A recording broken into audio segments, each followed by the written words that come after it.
Bom dia, pessoal! E aí, vamos começar a nossa semana de estudo.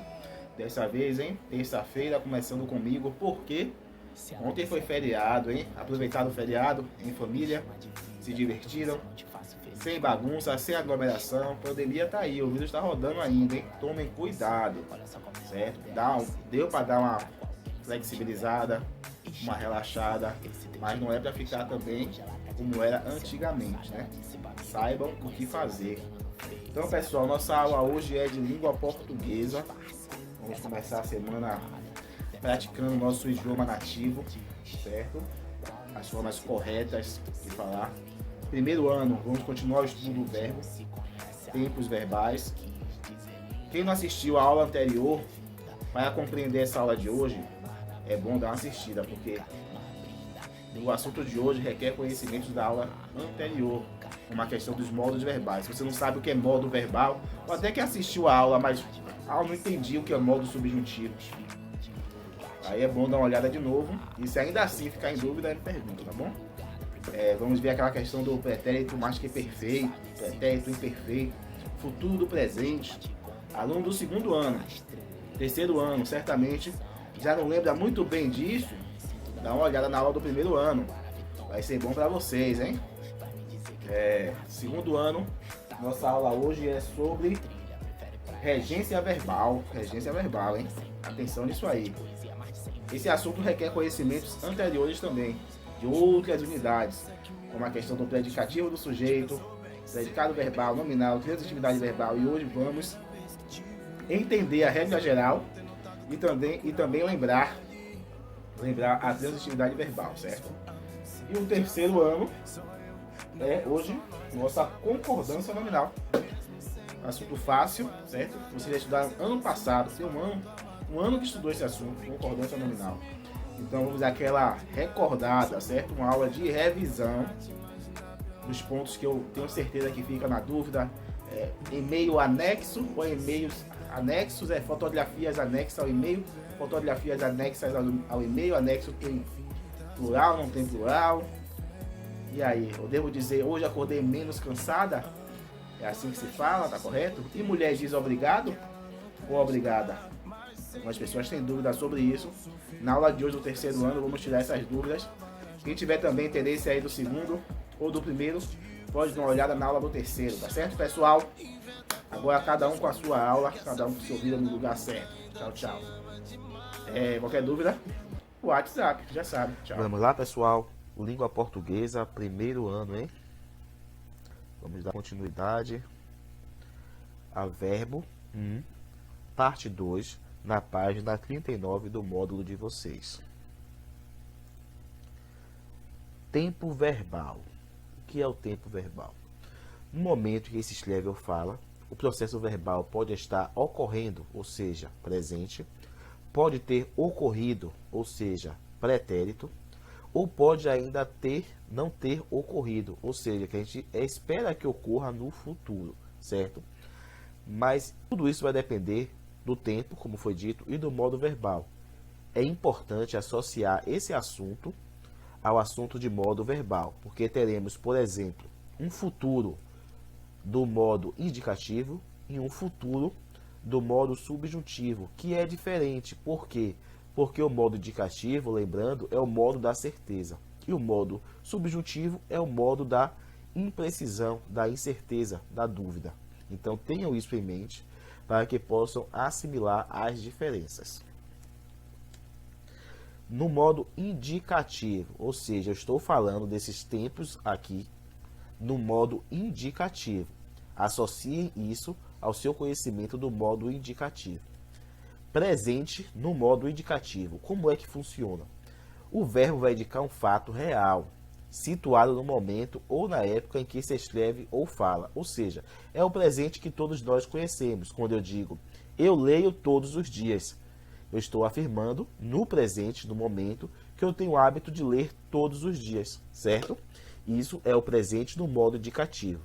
Agora, o pretérito no modo indicativo, ele é dividido em pretérito perfeito, ou seja, um passado perfeito, um passado imperfeito e um passado mais que perfeito. Aí vocês vão precisar ter muita atenção a terminação do verbo, ou seja, desinência, que foi o que nós estudamos também na parte 1. Compreender o modo, que é o indicativo, e entender que tudo isso é passado, mas são formas diferentes de passado. Pretérito perfeito indica um fato real, cuja ação foi iniciada e concluída no passado, ou seja, é o passado passado. Por isso é o pretérito perfeito. Eu estudei muito. Ela curtia a festa. Estou afirmando que todas essas ações foram realizadas no passado e concluídas no passado, tá bom? Isso é o pretérito perfeito. Agora perceba a diferença para o pretérito imperfeito, ou seja, um pretérito defeituoso, um passado defeituoso. Vai indicar um fato real cuja ação foi iniciada no passado, mas não foi concluída. No perfeito, a ação é iniciada no passado e concluída. Mas no pretérito imperfeito, a ação é iniciada no passado, mas não é concluída no passado. Ou é uma ação que costumava acontecer no passado, mas que eu não tenho certeza se acontece ainda no presente. Observe, eu estudava bastante. Ela curtia a festa. Quando eu digo que eu estudava bastante, eu estou afirmando que no passado eu costumava estudar bastante, mas eu não quer dizer que hoje em dia eu ainda faço isso, ou também não quer dizer que eu parei de estudar, talvez eu tenha mudado somente a intensidade dos meus estudos. Ela curtia a festa. Eu não estou dizendo que ela parou de curtir a festa, estou dizendo que no passado ela curtia a festa, mas eu não dei a ideia de uma ação concluída. Aqui eu dou a ideia de uma ação concluída, como que a festa já acabou e ela curtiu, tá bom? Percebam a terminação do verbo, vocês vão identificar o radical, vão perceber que a terminação do verbo muda, ou seja, a sua desinência é modificada. Então a diferença entre o pretérito perfeito e o imperfeito é que as duas são pretéritos, são passados, porém, no pretérito perfeito, a ação já foi concluída, terminada, não resta dúvida. E no pretérito imperfeito, a ação ainda não foi concluída, ou é uma ação que costumava acontecer no passado, mas que hoje em dia não se tem certeza se ainda existe. Agora vamos ao pretérito mais que perfeito. É interessante perceber que essa linguagem do pretérito mais que perfeito é um linguajar erudito. O que quer dizer isso, professor? Quer dizer que é uma forma de falar de pessoas que têm muito estudo, certo? Que se usa em ambientes de pessoas que detêm um grande conhecimento linguístico. Não é uma linguagem do nosso dia a dia. Não é o tipo de linguagem que devemos utilizar em qualquer situação. Geralmente é utilizado por pessoas que têm muito estudo gramatical, tá bom? Por isso que acaba caindo um pouco em desuso, ou seja, poucas pessoas usam. O que é que indica o pretérito mais que perfeito? Indica um fato cuja ação é anterior a outra já passada, ou seja, é um passado em cima de outro passado, é anterior a outra já passada. Eu estudara bastante. Aí tem algumas pessoas que confundem na leitura. Quando tem um acento aqui, pessoal, é eu estudará, ou ele estudará, quer dizer futuro. Mas sem um acento, eu estudara, ela curtira, isso é pretérito mais que perfeito, ou seja, é uma ação que ocorre no passado do passado, tá bom? Então essa é a diferença. Por isso que eu utilizei aqui dois exemplos, porque essa parte aqui do pretérito, do modo indicativo, o perfeito, o imperfeito e o mais que perfeito, exige uma atenção maior, tá bom? Quando são coisas mais simples, somente com exemplo é possível entender. Ainda estou falando do modo indicativo, certo? Agora eu tenho também dois tipos de futuro. Eu tenho o futuro do presente e eu tenho o futuro do pretérito. Eu tenho a junção de um futuro, ou seja, algo que vai acontecer, com o presente. Como é isso? Vai indicar um fato tido como real. Tido como real. E situado numa época em que está por vir. Indica um fato tido como real. Isso é presente. E numa época que está por vir. Isso é futuro. Então, a junção do presente com o futuro dá o futuro do presente no modo indicativo. Perceba.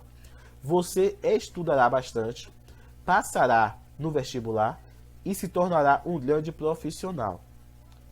Essas formas verbais que estão destacadas indicam exatamente isso. Eu estou dizendo que você estudará bastante, ou seja, algo no futuro, mas que eu tenho certeza que vai acontecer, algo que é tido como real. E você passará também no vestibular. Eu estou acreditando, para mim é real que você vai passar no vestibular em um futuro. Então isso é o futuro do presente. Já o futuro do pretérito, agora eu tenho o passado juntamente com o futuro. Então vai indicar um fato que é possível, que é hipotético e que está situado no momento futuro, mais ligado ao passado, ou seja, passado juntamente com o futuro. Por minha mãe, eu estudaria, perceba, estudaria bastante, passaria no vestibular e me formaria em direito. Então aqui eu tenho uma ação que poderia acontecer no futuro, mas que está ligada ao passado, o passado que a mãe acreditava que deveria acontecer. Se ele já tivesse estudado bastante, teria de fato passado no vestibular. Agora entramos no modo subjuntivo. Subjuntivo é o modo da dúvida, da incerteza, da imprecisão. Então agora nós vamos falar de coisas que são possibilidades, hipóteses, formas verbais que são hipotéticas, tá bom? Eu tenho um presente também no modo subjuntivo, eu também tenho um presente. Mas percebam a diferença. O presente do modo subjuntivo, ele vai indicar um desejo, um fato que é provável, mas que também é duvidoso, é hipotético, certo? No momento da fala ou no momento que se escreve. Então aqui está o presente. A ação é no momento da fala, no momento em que se está se escrevendo, porém não dá certeza de nada. Por exemplo, ó, quero que você me ame. É como se eu estivesse diante da pessoa no presente e estivesse expressando o meu desejo, um fato que é provável, que eu estou querendo que aconteça. Quero que você me ame. Essa forma verbal, que está estruturada dessa forma porque está no modo subjuntivo, apresenta uma dúvida dentro do presente, tá bom? Eu também tenho um pretérito imperfeito, ou seja, um passado imperfeito no modo subjuntivo. Como é isso? O pretérito imperfeito do modo subjuntivo vai indicar uma condição, é algo condicional, para que o fato venha a acontecer. Um provável fato que é duvidoso e que é hipotético, cuja ação já foi iniciada no passado. Se você fosse mais estudioso, quer dizer, eu já estudo, mas se você fosse mais estudioso, e se ela tivesse mais juízo, ou seja, ela já tem juízo, mas se ela tivesse mais juízo, poderiam namorar. Então aqui é uma condição. A condição para namorar é se. Note que acompanhado desse se indica uma possibilidade, certo? Já expressa uma condição. Se tivesse sido mais estudioso e tivesse mais juízo, a garota tivesse mais juízo, poderiam namorar, poderiam formar um casal, certo? Agora vamos entender o futuro do modo subjuntivo. O modo subjuntivo também tem o seu futuro, mas vai indicar um fato que é provável. Por que tudo é provável? Por que tudo é hipotético, professor? Porque estamos no modo subjuntivo. Duvidoso, hipotético, situado no momento ou época futura. Aqui se apresenta relacionado a outro fato do futuro. Então vamos lá, ó. Se eu estudar bastante, quando passar no vestibular, realizarei meu sonho. Note as formas verbais, hein? Novamente eu tenho o se, que indica uma coisa provável, algo que é duvidoso e que está condicionado. Condicionado que, se eu estudar bastante no futuro, quando eu passar no vestibular novamente no futuro, eu realizarei o meu sonho. Então, esse é o futuro do modo subjuntivo, indicando o fato hipotético que está situado no momento ou época futura e que se apresenta relacionado a outro fato do futuro. Então, meu fato aqui é se eu estudar bastante agora, ou seja, eu vou ter um resultado no meu futuro, que é passar no vestibular. Certo, pessoal? É um assunto que gera dúvida, por isso foi fracionado. Quem tiver dúvida, pergunta através do WhatsApp, que eu estarei disponível para responder. Certo, gente? E temos a atividade de casa para fechar essa unidade de verbo parte 1, que é na página 46 e na página 47. Até a próxima, gente. Qualquer dúvida através do WhatsApp, tá bom? Talvez essa aula seja um pouquinho complicada. Assista uma vez, assista 2 vezes, porque assim também ajuda você a compreender, já que esses assuntos serão cobrados em avaliação. Tchau, tchau, pessoal.